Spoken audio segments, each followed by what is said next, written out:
فجر مبارکه سوره چې د قران عظیم شان نه هاتیاومه سوره ده په مکه معظمه کې را نازله شوې ده. دیرش مبارک آیاتونه لري. تلاوت او پښتو ترجمه یې له لومړي آیت څخه اوري. بسم الله الرحمن الرحیم.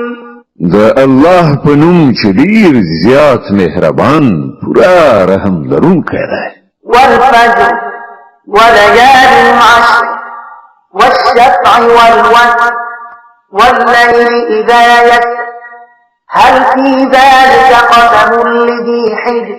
قسم دی پر سهار او پر لسو شپو او پر جفت او طاق او پر شپې چې کله هغه تیریږي. آیا په دې کې د کوم هوښیار لپاره داسې څه قسم شته چې ور باندې باور وکړي؟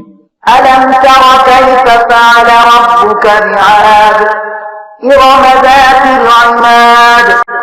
تاو نلیدل چې ستا پروردګار څه کار وکړ د عاد له قوم سره د لوړو ستنو خاوندانو د ارم له ښار سره؟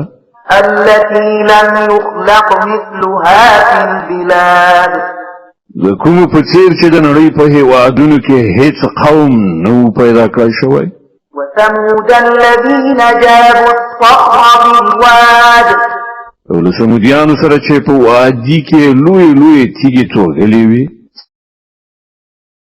فرعون بالأوتاد الذين طغوا في البلاد فأكثروا فيها الفساد فصب عليهم ربك سوط عذاب إن ربك لبالمرصاد.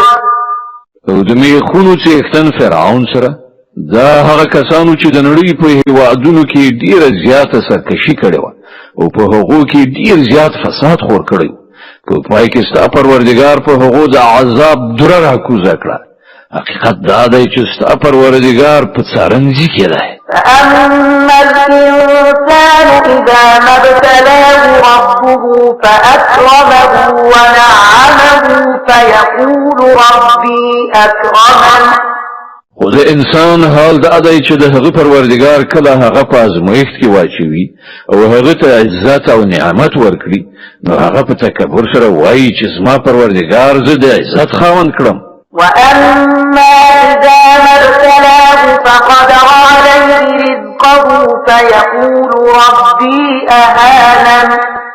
او کله چې هغه په ازمایښت کې واچوي او د هغه روزي پر هغه څنګه کړي نو هغه وایي زما پروردګار زه ذلیل کړم.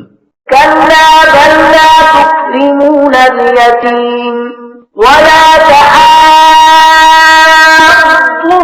على طعام المسكين وتأكلون التراث أكلا لما وتحبون المال حبا جما. هیڅ کله نه چې تاسې ګمان کوئ بلکې تاسې له یتیم سره د عزت چلند نه کوئ او مسکین ته د خوړو په ورکولو یو بل نه هڅوئ او د میراث ټول مال په یو ځای راغونډوئ خورئ او د مال په مینه کې په بده توګه اخته یاست.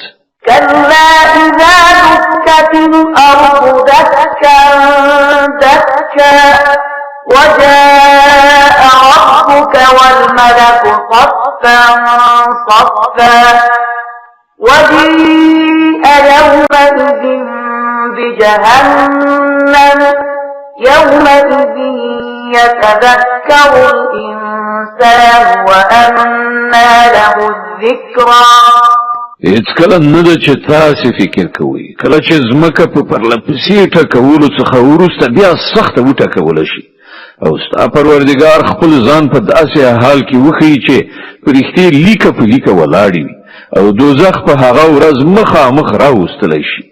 په هغه ورځ به انسان وپوهیږي او په هغه وخت کې د هغه د پوهېدو څه ګټه؟ يقول يا ليتني قدمت لحياتي. هغه به ووایي افسوس ته زما په حال چې کاشکې ما د خپل دغه ژوند دپاره مخکې څه توخه برابره کړې وای.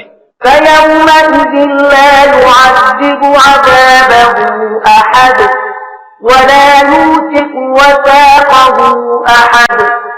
بیا په هغه ورځ چې الله کوم عذاب ورکوي همغسې عذاب ورکوونکی به بل څوک نه وي او الله چې څنګه تړل کوي همغسې تړونکی به بل څوک نه وي. يا أيتها النفس المطمئنة ارجعي إلى ربك راضية مرضية.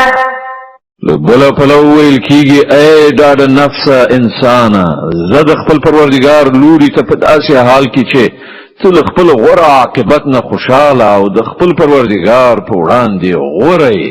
فادخلي في عبادي وادخلي جنتي.